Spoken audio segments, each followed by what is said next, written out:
Rajahmundry Allcott gardens దొమ్మేటివారి వీధి శ్రీ సత్యసాయి మందిరంలో సాంప్రదాయ పద్ధతిలో సంగీత విభావరి నిర్వహించారు. రాజమండ్రి ఆల్కాట్ గార్డెన్స్ దొమ్మేటివారి వీధి శ్రీ సత్యసాయి మందిరంలో సప్తస్వర సేవ సంగీత విభావరి ఆద్యాంతం అద్భుతంగా నిర్వహించారు.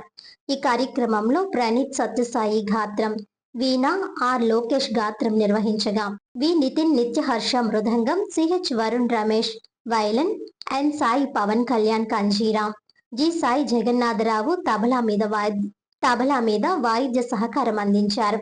వి నితిన్ నిత్యహర్ష తల్లిదండ్రులు జ్యోతి ప్రజ్వలన చేశారు. అనంతరం ఈ కార్యక్రమంలో పాల్గొన్న కళాకారులు ఘనంగా సత్కరించారు. రాజమండ్రి సబ్ జోన్ యూనిట్ కన్వీనర్లు, జోనల్ కోఆర్డినేటర్లు, జిల్లా పదాధికారులు, సత్యసాయి గురుకులం కరెస్పాండెంట్, సత్యసాయి మందిరం అధ్యక్షులు తదితరులు పాల్గొన్నారు.